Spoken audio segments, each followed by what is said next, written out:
कि भाई उनके यहाँ क्यों जाते हो, उनका प्रोग्राम यहाँ क्यों कराया गया, उनसे रिश्ता तोड़ो, नहीं तो तुमको गोली मार देंगे और उनको तो बर्बाद कर ही देंगे। आप बता दीजिए ना कि जनता दल में ले लीजिए, इनके जितने प्रदेश अध्यक्ष अभी हैं, नाम हम किसी का लेंगे नहीं, या राष्ट्रीय अध्यक्ष हैं, सबको जेड कैटेगरी की सुरक्षा पड़ी हुई।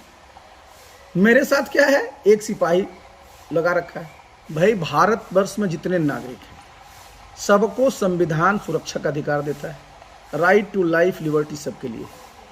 और हम तो जनप्रतिनिधि हैं जी, हम तो रोज ही जनता से मिलते रहते हैं।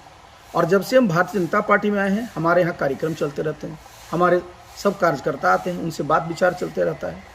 और देखिए जिस प्रकार की घटनाएं हो रही हैं, जिस प्रकार का एक माहौल बनाया जा रहा है, दहशत का माहौल है। आप देखिए वो जो अपराधी कल घटना किया, वो क्या बोल रहा है, उस जो हमारा रिश्तेदार हमारा पोता लगता है उसको क्या कह रहा है कि भाई उनके यहाँ क्यों जाते हो, उनका प्रोग्राम यहाँ क्यों कराया गया, उनसे रिश्ता तोड़ो, नहीं तो तुमको गोली मार देंगे और उनको तो बर्बाद कर ही देंगे, उसको तो बर्बाद कर ही देंगे, और गोली मार दिया। तो देखिए इसका मतलब मैंने क्या पहले भी बताया आपको कि यहाँ पर बिल्कुल उनका हौसला बढ़ा हुआ। तो देखिए ये तो अब सरकार की जिम्मेवारी होती है ना कि हमारे ऐसे जनप्रतिनिधि को, जो भाई मैं एक पार्टी का राष्ट्रीय अध्यक्ष भी रह चुका हूँ, मैं केंद्र मंत्री भी रह चुका हूँ, राज्यसभा में भी रह चुका हूँ, और आप जरा सोचिए संस्था का कुछ ख्याल करना चाहिए। इसी बिहार में मैं मुख्यमंत्री का प्रधान सचिव रहा हूँ जी, और 2005 से 2010 में हम लोगों ने सब स्थिति सुधारा। और आज क्या हाल है उसी बिहार का कि मेरे साथ इस तरह घटना घट रही है, किसी एक पदाधिकारी ने या किसी ने कभी इस पर हमसे बात भी किया, किसी ने नहीं, कोई व्यवस्था नहीं रह गई है। तो स्वाभाविक है, देखिए लोगों को डर, लोग हम लोग तो राजनीति करते हैं, राजनीति तो छोड़ने देंगे, और हमारा कोई मनोबल घटना घटेगा नहीं, और हम लोग ऐसे अपराधियों के धमकी से डरने वाले नहीं है। लेकिन हाँ, सुरक्षा तो होनी चाहिए। लेकिन आप बता दीजिए ना कि जनता दल में ले लीजिए, इनके जितने प्रदेश अध्यक्ष अभी हैं, नाम हम किसी का लेंगे नहीं, या राष्ट्रीय अध्यक्ष हैं, सबको जेड कैटेगरी की सुरक्षा पड़ी हुई।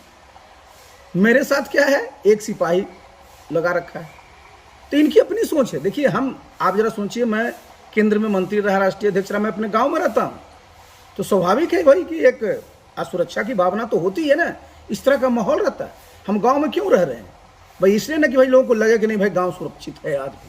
लेकिन इस तरह घटनाएं घटेगी तो असुरक्षा की भावना बढ़ेगी, लोगों में एक डर बढ़ेगा, और वो अपने लोकतंत्र के लिए अच्छा नहीं है।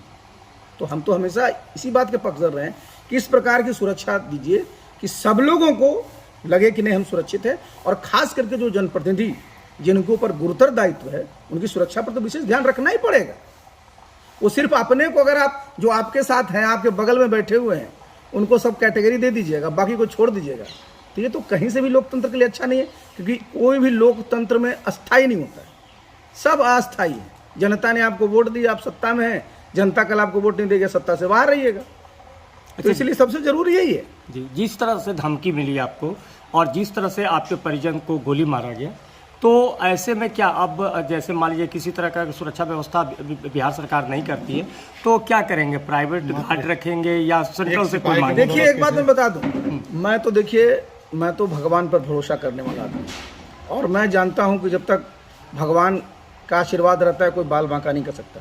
लेकिन फिर भी देखिए, सुरक्षा दो चीज़ होती है, एक सुरक्षा की भावना भी कि अपने आप को इस प्रकार से रखना, इसे सुरक्षित रहिए भी, और दूसरा अगर भाई सरकार व्यवस्था नहीं करेगी, जिम्मेवारी सरकार की है, सरकार को व्यवस्था करनी पड़ेगी, लेकिन नहीं करेगी तो भाई हमारे लोग हैं ना।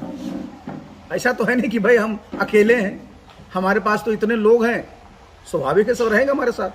तो हमारे न हम घबराने वाले हैं, न हमारे समर्थक घबराने वाले हैं, न हमारे शुभचिंतक घबराने वाले हैं, न हमारे साथ जितने साथियों घबराने वाले हैं, न हमारा पार्टी को कार्यकर्ता घबराने वाला है।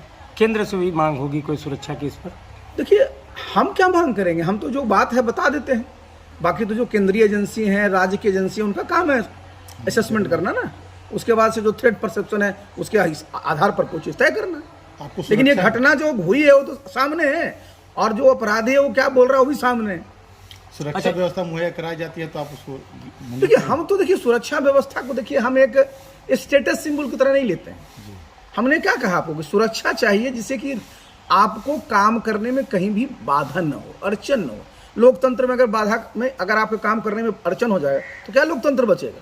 हमको कहीं मीटिंग में जाना है और लोग डर से नहीं मीटिंग में जाएंगे तो क्या होगा? लोकतंत्र बचेगा जी? फिर तो बिल्कुल अराजकता वाली स्थिति हो जाएगी। धीरे धीरे से मेरी जिंदगी में धीरे धीरे से दिल को चुराना। नमस्कार, मैं अनुराधा पौडवाल 26 नवंबर को पैनोरामा स्टार सीज़न 6 के कार्यक्रम में पूर्णिया बिहार आ रही हूँ। मुझे पैनोरामा ग्रुप के निर्देशक संजीव मिश्रा जी ने बुलाया है, तो हम सब मिलते हैं पैनोरामा ई होम्स में शाम 7 बजे। नमस्कार।